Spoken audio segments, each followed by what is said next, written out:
Hari ini merupakan hari yang paling penting dalam sejarah hidup manusia, karena seorang pribadi yang seharusnya dia hidup tapi memberikan diri supaya saya, kita, dan saudara semua yang ada di tempat ini maupun yang menyaksikan siaran langsung ibadah Jumat Agung GPDI Pelita Ministry boleh mendapatkan hidup yang kekal. Amin. Amin. Baiklah, kita mau masuk dalam penyembahan kita. Bapa yang baik, terima kasih Tuhan. Kalau kami ada hari ini, semua karena kasih dan kemurahan Tuhan. Terima kasih Bapa buat karyamu yang ajaib, buat pengorbananmu di atas kayu salib. Engkau telah relakan dirimu Tuhan, menggantikan kami Bapa, kami yang berdosa, tapi Engkau yang disalibkan Tuhan. Bapa yang baik, terima kasih buat segalanya Tuhan. Terima kasih, tak cukup kami ucapkan Tuhan. Biarlah kami boleh selalu memberi yang terbaik untuk hormat kemuliaan bagi nama-Mu Tuhan. Biarlah kami boleh menaikkan pujian penyembahan kami yang terbaik bagi nama-Mu Tuhan. Terpujilah Engkau Bapa, terpujilah Engkau Yesus. Terima kasih Tuhan Yesus. Kami percayakan ibadah kami ini ke dalam tangan pengasihan-Mu.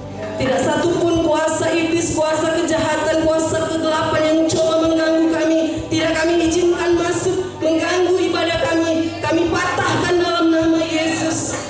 Hanya kuasa Roh Kudus yang kami izinkan bekerja di tempat ini. Terima kasih Bapa. Kami percaya Tuhan, saat ini Kau sedang mengurapi kami. Kami percaya Tuhan, Roh Kudus-Mu hadir di tempat ini Tuhan. Roh Kudus-Mu Kau taruhkan dalam roh kami Bapa. Biarkan api dari surga membakar roh kami, agar roh kami menyala-nyala untuk melayani-Mu Tuhan. Terima kasih Bapa yang baik. Terima kasih Yesus. Haleluya Tuhan. Saat ini kami mau menyembah-Mu Tuhan. Kami mau meninggikan Engkau Bapa. Haleluya.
arti bagi kami.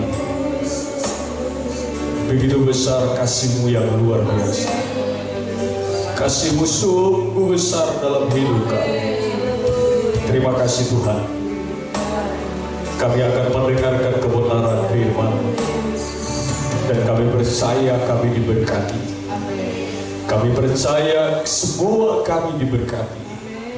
Terima kasih buat urapan Tuhan bagi kami semua. Terima kasih Tuhan. Terpujilah nama-Mu. Segala hormat hanya bagi nama Tuhan. Kami siap dengar firman-Mu hanya dalam nama Tuhan Yesus Kristus. Haleluya. Amin, amin, amin, amin. Shalom saudara yang saya kasih dalam Tuhan.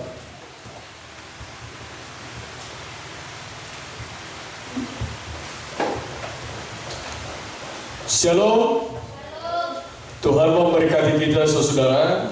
Hari ini kita memperingati hari kematian Tuhan kita Yesus Kristus. Kita percaya melalui kematian Tuhan Yesus, maka semua dosa dan pelanggaran kita sudah diampuni oleh Tuhan. Haleluya, haleluya, haleluya, haleluya. Mari saudara kita buka Alkitab kita di dalam Matius 5 ayat yang ke-17.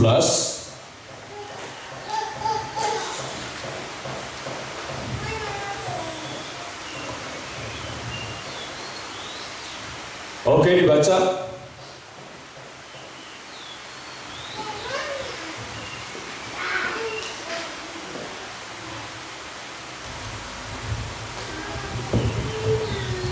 Janganlah kamu menyangka bahwa aku datang untuk meniadakan hukum Taurat atau kitab para nabi. Aku datang bukan untuk meniadakannya, melainkan untuk menggenapinya. Janganlah kamu menyangka bahwa aku datang untuk meniadakan hukum Taurat atau kitab para nabi. Aku datang bukan untuk meniadakannya, tapi aku datang untuk menggenapi. Ini adalah pernyataan daripada Tuhan Yesus. Ini perkataan Tuhan Yesus di atas bukit. Dia menyampaikan kepada murid-muridnya dan kepada orang banyak bahwa kedatangan Tuhan Yesus itu jelas.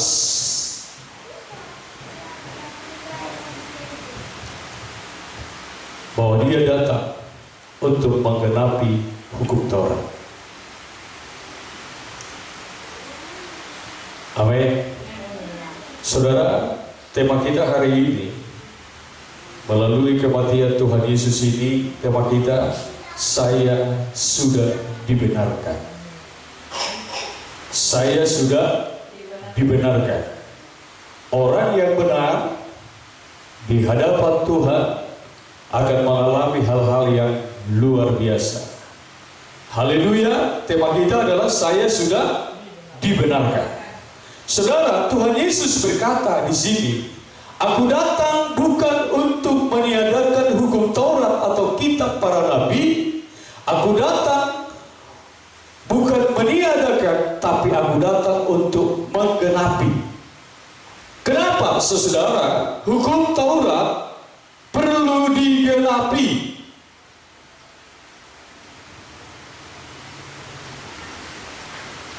Hukum Taurat, saudara, tuntutan hukum Taurat dalam perjanjian lama bahwa untuk pengampunan akan dosa dan kesalahan, supaya dosa mereka, dosa orang Israel diampuni, mereka harus berkorban. Mereka harus memberikan korban atau menyerahkan korban. Kalau kita lihat, saudara, bagaimana orang Israel dalam Imamat pasal 4 ayat yang ke-13 sampai 21, kita perhatikan di sana, untuk mereka menerima pengampunan harus harus ada yang namanya korban. Kita baca dulu ayat Imamat 4 ayat yang ke-13.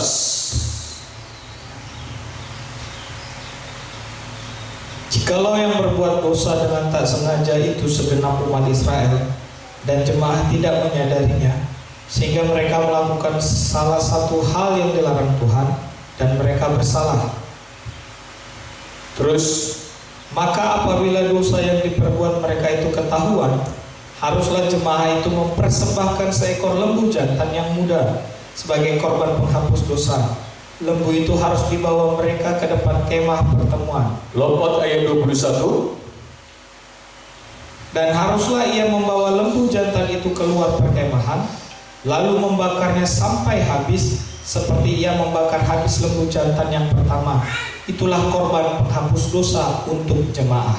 Haleluya. Jadi tuntutan hukum Taurat, jika seorang berdosa, baik dia sengaja maupun tidak sengaja, orang Israel harus mempersembahkan yang namanya korban. Apakah itu berupa lembu jantan? Apakah itu berupa burung merpati? Apakah itu berupa domba jantan atau 2 ekor burung tekukur atau dua anak burung merpati? Dan kalau orang Israel tidak mampu, Alkitab mencatat, saudara, dalam Imamat 5 ayat 11, kita baca dulu di sana.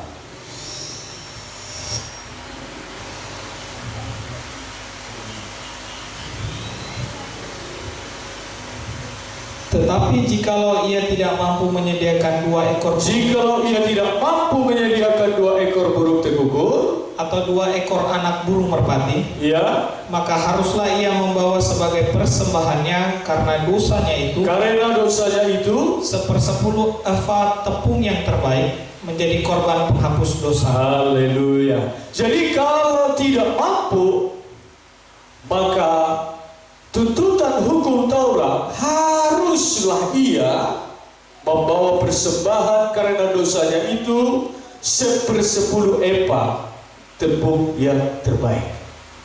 Jadi saudara, dalam hukum Taurat, untuk kita, dosa kita beroleh pengampunan daripada Tuhan, harus yang namanya kita mempersembahkan korban. Apakah itu anak lembu jantan? Apakah itu domba jantan? Apakah itu burung tekukur? Apakah itu anak merpati? Dan kalau tidak ada, kalau tidak mampu, mereka mempersembahkan 1/10 efa tepung yang terbaik. Jadi saudara, di dalam hukum Taurat, supaya seseorang yang berdosa, baik dia berdosa secara sengaja ataupun tidak sengaja, harus untuk supaya dosanya diampuni, maka dia harus mempersembahkan yang namanya apa? Korban bakaran. Harus ada korban. Tanpa ada korban, kalau tidak ada korban, maka dapat kita garis bawahi dalam hukum Taurat, tidak ada korban artinya tidak ada pengampunan. Jelas? Haleluya. Tidak ada korban, tidak ada pengampunan.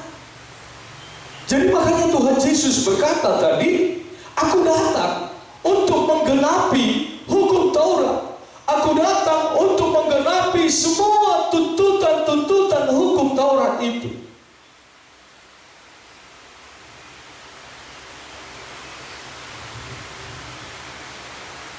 Kalau dalam kitab Imamat tadi, setiap seseorang berdosa, setiap umat itu berdosa, maka mereka harus mempersembahkan korban, baik itu berulang-ulang. Jadi saya garis bawahi sekali lagi, tanpa ada korban, kalau tidak ada korban, maka tidak ada yang namanya pengampunan. Yesus berkata, aku datang untuk menggenapi itu. Alkitab mencatat Ibrani 9 ayat yang ke-28. Kita baca Ibrani 9 ayat yang ke-28. Alkitab mencatat,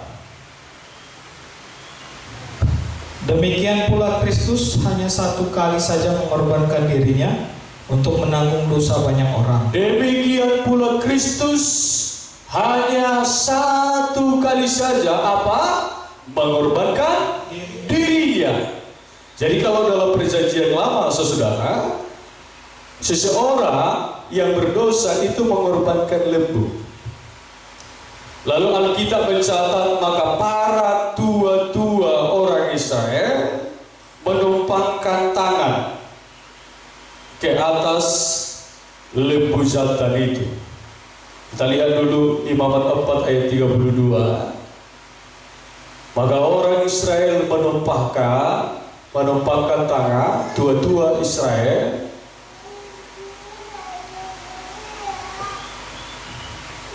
ayat yang ke-11.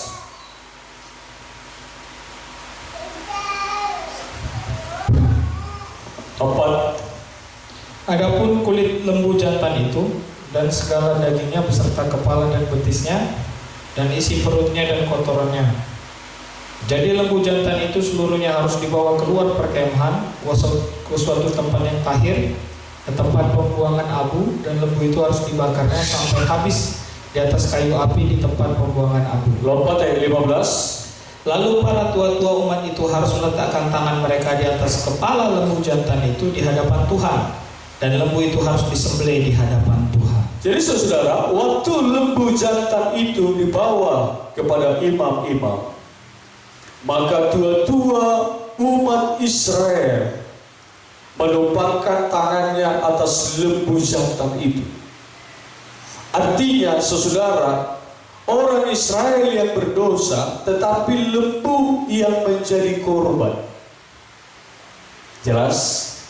Orang Israel yang berdosa, tetapi lembu yang menjadi korban. Mereka meletakkan tangannya, artinya mereka bahwa lembu itulah korban bakaran dari lembu jantan itulah yang menanggung dosa orang yang berdosa itu. Amin. Jadi jelas saudara, tuntutan hukum Taurat tidak ada pengampunan kalau tidak ada korban. Makanya Tuhan Yesus berkata, aku datang untuk menggenapi tuntutan hukum Taurat. Yesus Tuhan kita dalam Ibrani 9 ayat 28 tadi, Tuhan Yesus mengorbankan dirinya, bukan dikorbankan. Jelas? Demikian pula Kristus hanya satu kali saja mengorbankan dirinya untuk menanggung dosa banyak orang. Jadi Tuhan menggenapi tuntutan hukum Taurat dalam dirinya. Tuhan Yesus mengorbankan dirinya.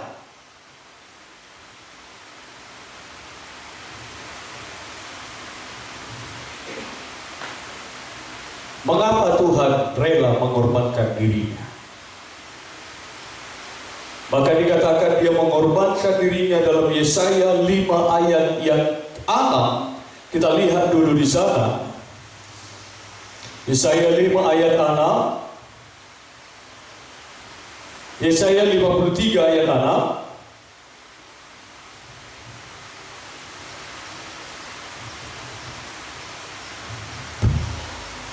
Kita sekalian sesat seperti domba. Iya. Masing-masing kita mengambil jalannya sendiri. Iya. Tetapi Tuhan telah menimpakan kepadanya kejahatan kita sekalian. Tuhan telah menimpakan kepadanya kejahatan kita sekalian. Kalau dalam hukum Taurat tadi, saudara, maka tua-tua menumpangkan tangan, meletakkan tangan ke atas kepala lembu jantan itu, maka lembu itulah yang menanggung kesalahan mereka. Tapi ini saudara, Yesus mengorbankan dirinya. Tuhan menimpakan. Alkitab mencatat Tuhan telah menimpakan apa? Kesalahan kita kepadanya. Yesus mengorbankan dirinya. Jadi dia bukan dikorbankan, tapi mengorbankan diri. Amin. Tuhan menimpakan kesalahan kita. Tuhan menimpakan segala dosa umat manusia kepadanya. Lalu dia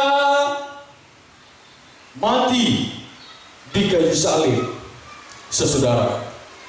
Jadi saudara, saya catat di sini kematian Tuhan di kayu salib. Dia mengorbankan dirinya di kayu salib, menanggung dosa kita, dosa saya dan saudara. Kematiannya bukan karena ulah, bukan karena dipukuli, bukan karena disiksa itu, tetapi Alkitab mencatat dia mengorbankan dirinya. Kalau kita lihat dalam Yohanes 19 ayat yang ke-30, Yohanes 19 ayat 30, sesudah Yesus meminum anggur asam itu, katalah ia, sudah selesai. Sudah selesai. Lalu ia menundukkan kepalanya dan menyerahkan nyawanya. Jelas kita lihat di sini, saudara, kematian Tuhan bukan karena banyaknya luka-luka yang diderita. Kematian Tuhan bukan penyiksaan yang terjadi, bukan karena penyiksaan itu. Kenapa? Karena dua orang yang di sampingnya itu belum mati. Apakah dua orang penjahat itu lebih kuat daripada Tuhan? Tapi kematian Tuhan dikatakan di sini, lalu berkatalah ia, sudah selesai. Lalu ia menundukkan kepalanya dan menyerahkan nyawanya. Tuhan mati, Tuhan mengorbankan dirinya. Ada orang berkata, Tuhan Kristen itu kok mati dibunuh manusia? Bukan karena dipukuli itu dia mati, bukan karena disiksa itu dia mati, bukan karena salib itu dia mati, tapi dia mati karena dia mengorbankan dirinya. Amin. Dia mati karena dia menyerahkan dirinya. Mengapa Tuhan rela mengorbankan dirinya, saudara? Yang pertama tadi, karena dia menggenapi tuntutan hukum Taurat. Yang kedua, mengapa Tuhan rela mengorbankan dirinya? Karena kasih-Nya yang begitu besar bagi semua umat manusia. Yohanes 3 ayat 16 berkata, karena begitu besar kasih Allah akan dunia ini, sehingga ia mengaruniakan anaknya yang tunggal, supaya setiap orang yang percaya kepadanya tidak binasa, melainkan beroleh hidup yang kekal. Yang pertama, dia menggenapi hukum Taurat. Yang kedua, karena begitu besarnya kasih Tuhan kepada kita. Yang ketiga, saudara, mengapa Tuhan rela mengorbankan dirinya? Yang ketiga saya catat, saudara, untuk menunjukkan keadilannya. Bahwa Tuhan itu, dia adalah Allah yang maha kasih, yang penuh dengan kasih sayang. Tapi jangan lupa Bapak, Ibu, dan saudara, Tuhan kita juga adalah maha adil. Kalau adil, maka dosa harus dihukum. Orang yang adil, yang bersalah harus dihukum. Saya mendengar ada banyak cerita di YouTube, seorang polisi menilang istrinya sendiri. Saya yakin polisi ini adalah polisi yang adil. Istrinya yang bersalah ditilang. Kalau urusan di rumah, nantilah. Kalau nanti di rumah terjadi gontok-gontokan karena tilang itu, tapi dia menjalankan fungsinya sebagai polisi yang adil. Artinya orang yang melanggar, orang yang bersalah harus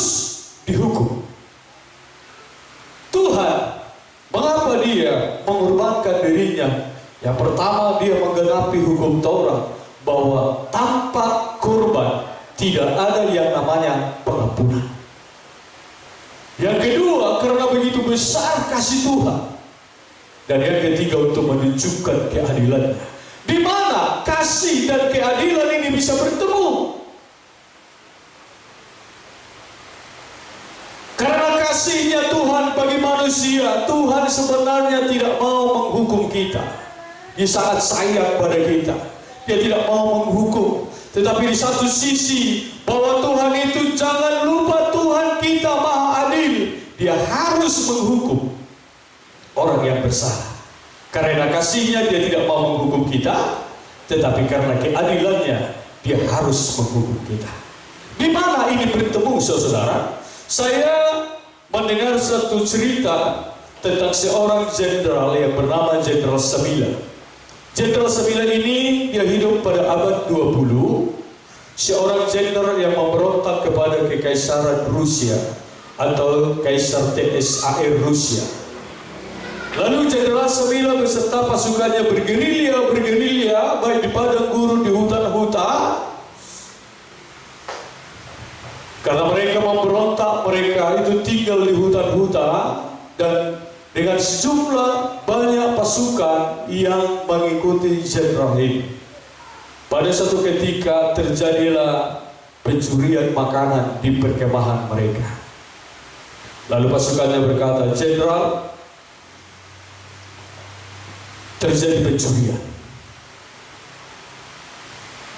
Kalau mereka di bergerilya itu, makanan mereka terbatas, apalagi kalau dicuri mereka akan lemah.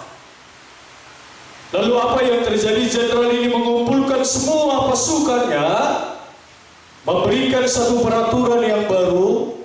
Jenderal itu berkata, mulai hari ini, siapa yang kedapatan mencuri, maka dia akan dihukum cambuk 50 kali. 1 minggu aman setelah peraturan itu, 2 minggu aman, 3 minggu aman. Lalu yang keempat minggunya, seorang pasukan melapor, seorang prajuritnya melapor, "Pak Jenderal, terjadi pencurian lagi dan pencurinya tertangkap." Jenderal ini berkata, "Ayo, bawa kemari, siapa pencurinya?" Lalu prajuritnya ini membawa pencurinya itu yang ternyata adalah ibu kandung daripada sang jenderal ini. Waktu dihadapkan ibunya ini, jenderal ini bagaikan makan buah si malakama. Jenderal itu berkata, "Kenapa engkau ibu? Kenapa ibu harus mencuri?" Lalu prajurit disuruh untuk menahan ibunya ini. Malam itu, saudara, jenderal ini tidak bisa tidur. Dia selalu memikirkan apa yang akan dilakukannya untuk ibunya. Lalu malam itu dia berjalan-jalan di perkemahan pasukannya. Dia berjalan di perkemahan pasukan si A, contoh. Lalu dia mendengar, tentu pasukannya sedang hangat-hangatnya membicarakan ini. Lalu dia mendengar pembicaraan. Dia berkata, yang seorang berkata dengan yang lain, "Menurutmu kawan, apakah jenderal kita menghukum ibunya?"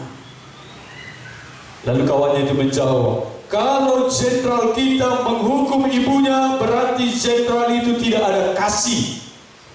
Ibunya saja tidak dikasihi, apalagi kita. Kalau besok ibunya dihukum, maka saya akan pulang," kata prajurit ini. Lalu jenderal ini pergi lagi ke perkemahan yang lain. Dia mendengar pula perkataan sesama prajurit. Yang seorang bertanya, "Kawan, menurutmu apakah jenderal kita menghukum ibunya?" Lalu prajurit yang lain menjawab dia, "Kalau besok ibunya tidak dihukum, maka jenderal kita bukanlah jenderal yang adil. Masa kalau kita yang berlaku mencuri kita dihukum, kalau ibunya tidak?" Kalau besok ibunya tidak dihukum, aku akan pulang. Di perkemahan yang pertama dia mendengar kalau ibunya dihukum, berarti tidak ada kasih, prajurit ini akan pulang. Di perkemahan yang kedua dia mendengar kalau tidak dihukum, maka jenderal itu tidak ada keadilan, maka dia akan pulang. Makin pusing ini jenderal. Dia kembali ke perkemahannya, dia memikirkan apa yang dia akan lakukan. Kalau besok ibunya dihukum belum sampai 50 kali cambukan sudah mati. Lalu pagi harinya tiba, saudara, semua sudah dipersiapkan. Tempat pencambukan sudah dipersiapkan. Algojo yang mencambuk sudah dipersiapkan.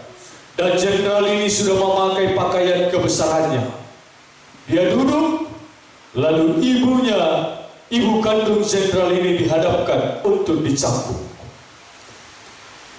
Setelah ibunya ini diperhadapkan untuk dicambuk, apa yang terjadi, saudara?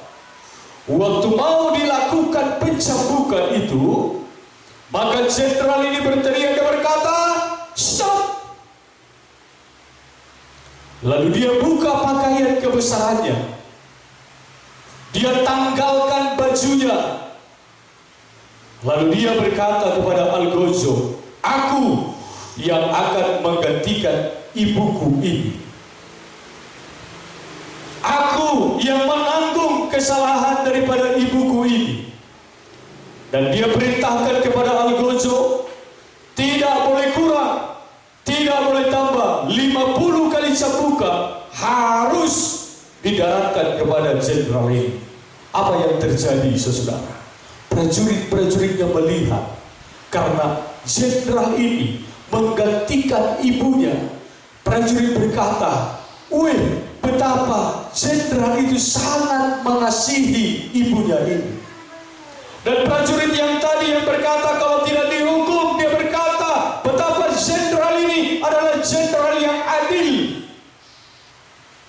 bahwa orang bersalah harus dihukum. Di mana perjumpaan antara kasih dan keadilan ini? Karena ada seseorang yang berkorban. Amin. Demikian juga Tuhan kita, saudara. Dia mengorbankan dirinya. Dia menyerahkan nyawanya. Padahal kitalah yang berdosa. Padahal kitalah yang jahat. Tuhan Yesus tidak ada kesalahan, tidak ada dosa di dalam dirinya, tetapi Tuhan timpakan.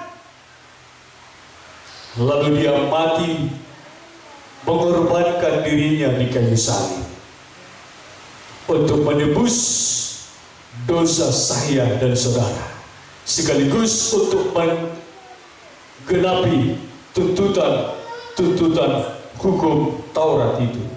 Jadi saudara, Tuhan Yesus, saya mau katakan, Tuhan Yesus sudah menanggung dosa kita. Amin. Kita tidak perlu lagi mengorbankan lembu atau kambing domba atau burung tekukur atau burung merpati atau tepung yang terbaik supaya dosa kita diampuni. Tapi ada satu pribadi yang luar biasa, yaitu Tuhan Yesus sudah mengorbankan dirinya. Amin. Haleluya. Tuhan Yesus berkata di dalam Yohanes 19 ayat 28 sampai 30, kita baca.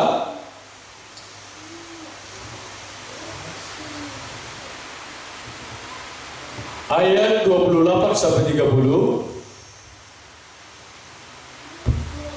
Sesudah itu, karena Yesus tahu bahwa segala sesuatu telah selesai. Sesudah itu, karena Yesus tahu bahwa segala sesuatu telah selesai, berkatalah ia, supaya genaplah yang ada tertulis dalam kitab suci, "Aku haus." ya. Di situ ada suatu bekas penuh anggur asam.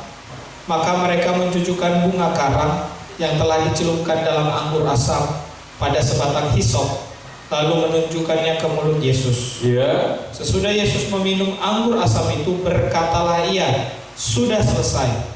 Lalu ia menundukkan kepalanya dan menyerahkan nyawanya. Berkatalah ia, "Sudah selesai." Lalu ia menundukkan kepalanya dan menyerahkan nyawanya. Yesus mengorbankan dirinya, saudara. Luar biasa pengorbanan Tuhan. Dia Tuhan. Dia mau jadi manusia. Dia Tuhan. Dia mau mati di kayu salib untuk saya dan saudara. Amin.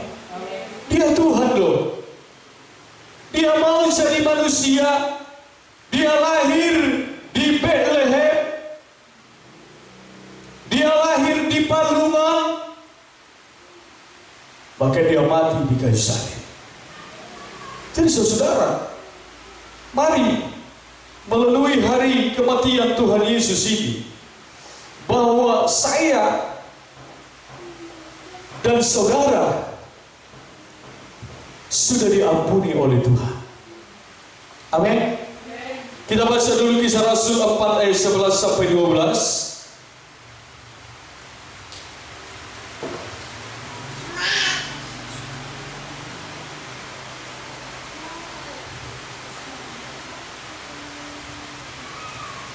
Ya, Kisah Rasul 4 ayat 11-12. Yesus adalah batu yang dibuang oleh tukang-tukang bangunan, Ya, yaitu kamu sendiri. Namun ia telah menjadi batu penjuru. Dan keselamatan tidak ada di dalam siapapun juga selain di dalam Dia. Sebab di bawah kolong langit ini tidak ada nama lain yang diberikan kepada manusia yang olehnya kita dapat diselamatkan. keselamatan tidak ada di dalam nama lain siapapun di bawah kolong langit ini. Kalau dalam hukum Taurat supaya orang menerima pengampunan, dia harus mengorbankan lembu, domba, burung merpati, tepung yang terbaik. Tapi Yesus Tuhan kita sudah menggenapi itu di dalam dirinya. Dia mengorbankan dirinya. Amin. Bagi orang yang sudah diampuni dosanya, dia pasti akan menerima sesuatu daripada Tuhan. Pengorbanan Tuhan itu, saudara, dikatakan Yohanes 3 ayat 16, karena begitu besar kasih Allah akan dunia ini, sehingga ia mengaruniakan anaknya yang tunggal, supaya setiap orang yang percaya, setiap orang yang percaya tidak binasa, melainkan beroleh hidup yang kekal. Haleluya. Saudara-saudara, seberapa besar keyakinan kita akan firman Tuhan ini? Seberapa besar keyakinan kita bahwa Tuhan Yesus sudah menanggung dosa saya dan saudara? Seberapa besar keyakinan kita bahwa kita sudah dibenarkan oleh Tuhan? Ada banyak orang Kristen yang belum percaya dosanya sudah diampuni Tuhan. Makanya sering saya dengar banyak orang berdoa, apalagi di pesta-pesta, dia berkata, Tuhan Yesus, ampunilah kami akan dosa kami yang banyak itu. Ada banyak orang Kristen berdoa pagi, Tuhan ampunilah kami akan dosaku yang banyak itu. Siangnya dia berdoa, Tuhan ampunilah aku akan dosaku yang banyak itu. Sorenya berkata, Tuhan aku berdosa dan ulang. Besoknya lagi dia berdoa, Tuhan ampunilah dosaku yang banyak itu. Lalap banyak. Amin. Terus banyak. Ini doa yang seperti itu, saudara, adalah doa yang tidak menghargai karya Tuhan di kayu salib, bahwa Tuhan Yesus sudah mengampuni dosa saya dan saudara. Amin. Jadi dosa kita tidak banyak lagi. Kalau kita berdosa hari ini, firman Tuhan berkata, barang siapa mengaku dosanya, maka Tuhan yang setia akan mengampuni. Jadi stop berkata dosamu banyak. Dosa kita yang banyak itu sudah diampuni oleh Tuhan. Amin. Siapa yang percaya? Amin. Haleluya. Saudara-saudara, bagi orang yang diampuni dosanya, Alkitab mencatat Yehezkiel 3 ayat 33. Kita lihat dulu Alkitab berkata, Yehezkiel 36 ayat 33.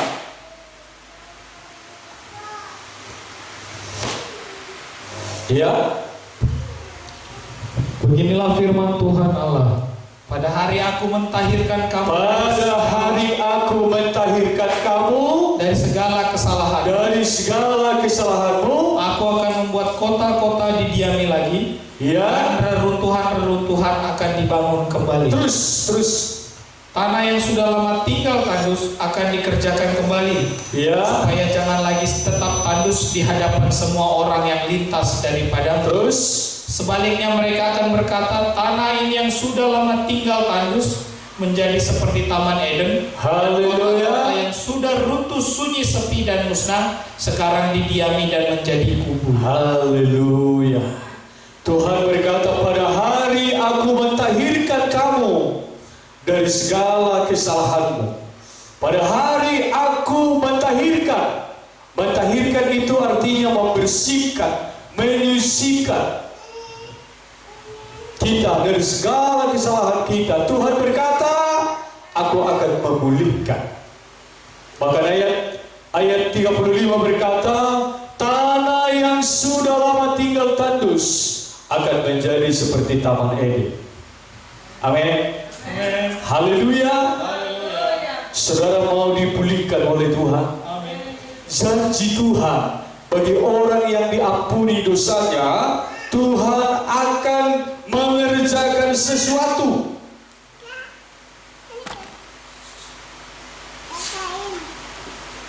Haleluya. Roma 5 ayat 1 dikatakan, orang yang sudah dibenarkan, dia akan menerima, dia akan hidup dalam damai sejahtera.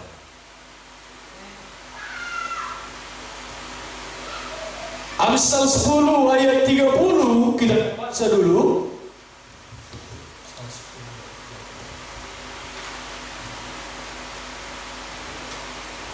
Ya. Orang benar tidak terombang-ambing untuk selama-lamanya. Haleluya. Tetapi orang fasik tidak akan mendiami negeri. Orang benar tidak terombang-ambing untuk selama-lamanya.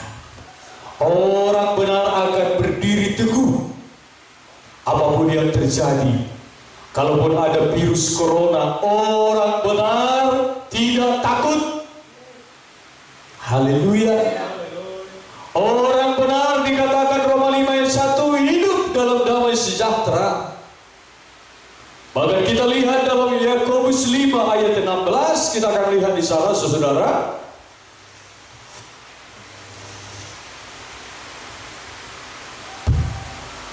Karena itu hendaklah kamu saling mengaku dosamu dan saling mendoakan supaya kamu sembuh. Doa orang yang benar bila dengan yakin didoakan sangat besar kuasanya. Haleluya. Doa orang yang benar bila dengan yakin didoakan sangat besar kuasanya. Saudara, pertanyaannya, apakah saya dan saudara sudah orang benar? Haleluya. Amin. Jemaat Tuhan yang di rumah, apakah kita yakin kita sudah orang benar? Jemaat Tuhan yang ada di sini, apakah saudara-saudara yakin kita sudah orang benar? Amin. Dosa kita sudah diampuni? Amin.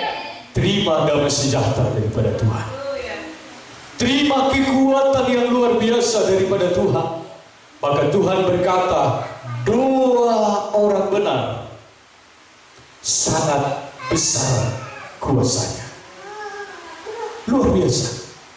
Oleh pengorbanan Tuhan Yesus di kayu salib, kita yang tadinya yang orang berdosa, maka sekarang kita menjadi orang benar.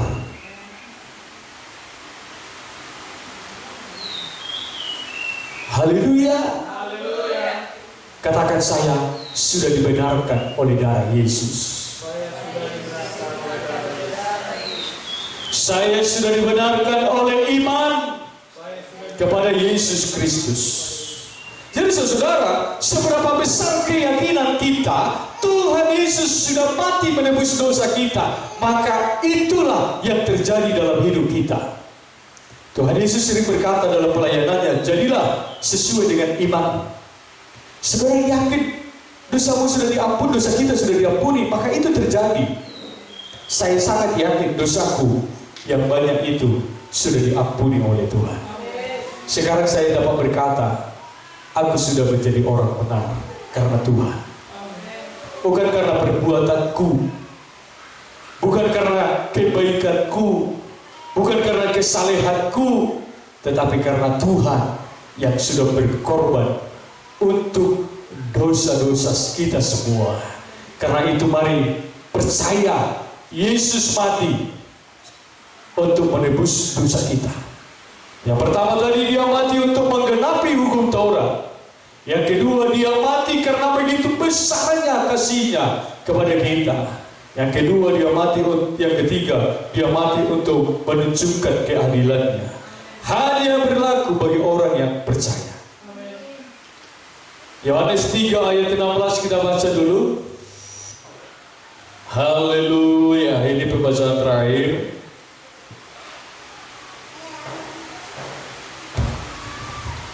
Karena begitu besar kasih Allah akan dunia ini, sehingga Ia telah mengaruniakan anaknya yang tunggal, supaya setiap orang yang percaya kepadanya tidak orang yang percaya,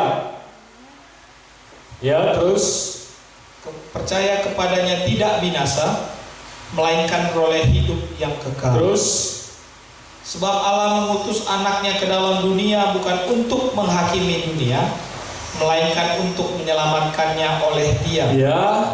Barang siapa percaya kepadanya, ia tidak akan dihukum. Iya, barang siapa percaya kepadanya, ia tidak akan dihukum. Ya.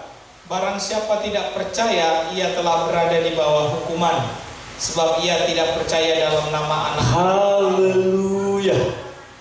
Barang siapa percaya tidak akan dihukum. Saya dan saudara adalah percaya Tuhan sudah menebus dosa saya dan saudara. Amin. Rasul Paulus berkata dalam Roma 1:16-17. Ini yang ayat yang paling terakhir. Roma 1 ayat 16-17 saya akan baca. Sebab aku mempunyai keyakinan yang kokoh dalam Injil. Karena Injil adalah kekuatan Allah yang menyelamatkan setiap orang percaya. Kita lihat Roma 1 ayat 16-17. Karena aku mempunyai keyakinan yang kokoh dalam Injil. Karena Injil adalah kekuatan Allah yang menyelamatkan setiap orang yang percaya. Pertama-tama orang Yahudi, tetapi juga orang Yunani. Sebab di dalamnya nyata kebenaran Allah. Apa? Yang bertolak dari iman dan memimpin kepada iman, seperti ada tertulis, orang benar akan hidup oleh iman. Haleluya. Saudara mempunyai keyakinan yang kokoh. Saudara benar-benar percaya Tuhan sudah mati untuk dosa kita. Kita tidak lagi berjuang supaya dosa kita diampuni, tetapi Tuhan sudah berkorban untuk itu. Tuhan Yesus sudah mengorbankan dirinya untuk dosa saya dan saudara yang kita terima dengan iman. Artinya kita terima dengan percaya. Percaya artinya memastikan. Saudara pastikan dosa saudara sudah diampuni. Haleluya. Siapa yang yakin pasti dosanya diampuni, angkat tangan dulu. Karena itu, saudara-saudara, Tuhan berkata bahwa dalam Roma apa dikatakan, aku tidak mengingat lagi dosa mereka. Aku tidak mengingat lagi kesalahan mereka. Bahwa mereka sudah dibenarkan. Orang yang dibenarkan itu adalah orang yang berbahagia.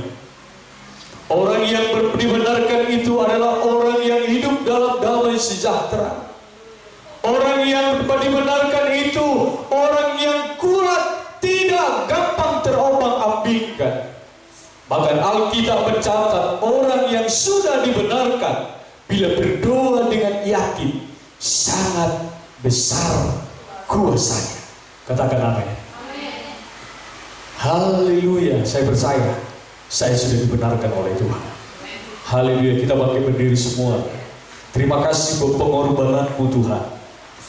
Terima kasih buat karyamu di kayu salib. Engkau sudah mati untuk. Dengan iman kami berkata, kami sudah dibenarkan oleh darah Yesus. Haleluya. Jesus.